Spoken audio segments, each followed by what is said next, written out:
I was sitting under a tree and meditating and humming to myself all day, I probably wouldn't be so stressed, you know?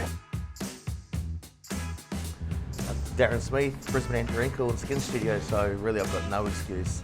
But I own What are they? the biggest. So do you see some changes then from males having toxic skin treatments now? Yeah, look, the exciting thing in the industry, and if you look at the statistics, over the last 10 years, predominantly it was females doing most of the treatments in the industry, and that was skin or even surgically related.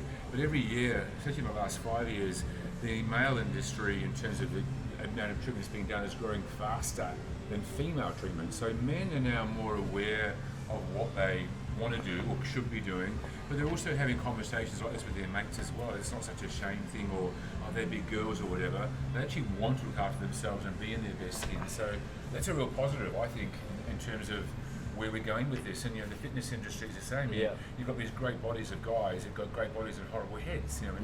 We call those prawns in the industry. But the goal being is that you've got a great body and a good skin to go with that. So it's not just a fly-by-night thing or a one treatment. It's a process of doing something to your skin. It's a workout to your skin every single day. I think it's also prevalent within businessmen and people that are busier, because we generally put ourselves through more stress.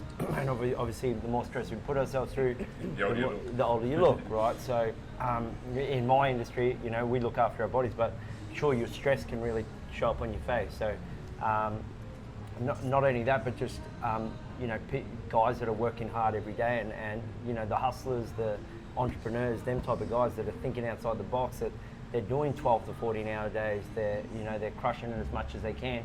I just think they put themselves at further risk of looking a little bit older than what they are. So I think that probably come a little bit prevalent within that. If I was sitting under a tree and meditating and humming to myself all day, I probably wouldn't be so stressed, No, I love the stress, and we live for it and we thrive for it. So I think it's definitely, and it's become more prevalent within that kind of community. I think it's exciting too, sorry Darren, what's really exciting from my part as well is that men for so long have actually been doing treatments to their skin, but it's been recognised probably more in the gay world, gay guys looking after themselves, but that has done a massive U-turn, and it's really more about the male market rather than just a segment of the market, and that's what's exciting.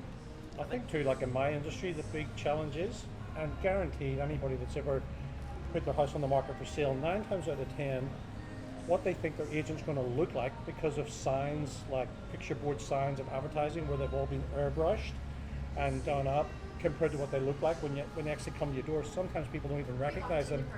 Well, they don't really recognize them. So I think that's a big challenge. And I think like the reality of all this of, I guess guys over 40 doing this stuff. Look, I'm a real bloke. I go and have a pint or whatever with the boys.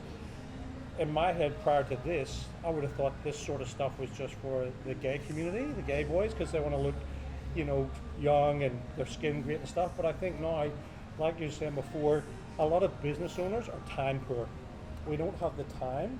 And I guess you have a choice in priorities, but I just feel, for me, it's always doing work and this and that. So if I can try and achieve the same results in a short period of time, like I guess a bit of a quick fix than doing everything every single day, that's a better option for me than using 100 different creams every day in the morning and at night and all that stuff. Just go in, get the work done and move on.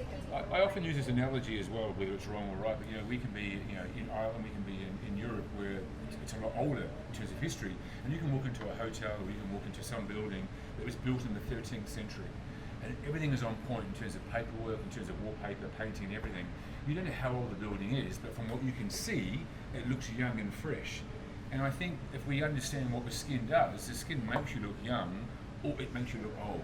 So it doesn't matter how old you feel inside, how old you actually are. If you're on point on the outside, it doesn't really matter. So healthy skin makes you look young. I just think now in general, I look at it sometimes and I see people in their 40s or 40 plus, and they even look in better shape than some of the ones in their 20s. You know what I mean? Because they're hitting the grog hard with the, those Ollie drinks, I call them, and that. And they just don't care, because the problem is they just think they're all bulletproof.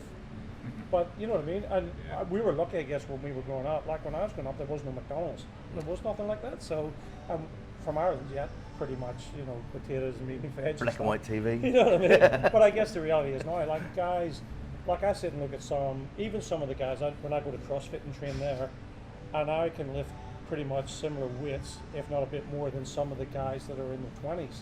I mean, they probably outrun me every day of the week doing cardio, but for strength and stuff, and it actually makes you feel good. And I think too, when you have this, again, coming back to this sort of treatments and stuff, like you just go, like I look at myself sometimes and going, I'm 49 next month, but I don't feel 49 and I don't think I look 49. Do you know what I mean? So I guess it's all those things again that comes back to how it makes you feel. Yeah. You know? Well, the health industry is just becoming more and more popular. You think about when you were a trainer how long ago?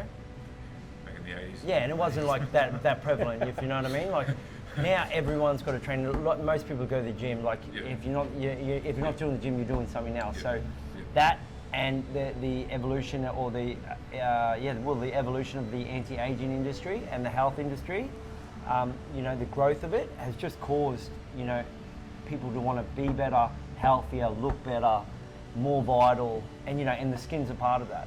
So it just goes hand in hand. And I think first of all it started with females, and now the males are catching on. I just think it's the way that it's. I remember seeing my dad and his mates at 50 years old, and they looked old.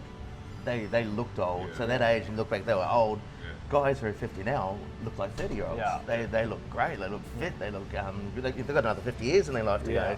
So And they do as well. They're living longer. And we're living they're feeling longer, yeah, fitter. as well. But like, from my point of view, I like saying I'm 53 because at 53 I don't feel 53. I don't know what feeling 53 or looking 53 should be like. But I know that looking at my son's friends' parents, I don't look like them. And so the goal for me is to keep beating my sons at the gym, to keep lifting more weight. That's my intention, because I know I'm rocking it. Whatever happens after that, it's all good. But it's about being in your best skin, and it's to Michael's point. It's also about balance. And I don't know at 20 or 30 I understood what balance really was, because it was either all work, it was all partying, it was all going out. It was either black or it was white. There was no grey.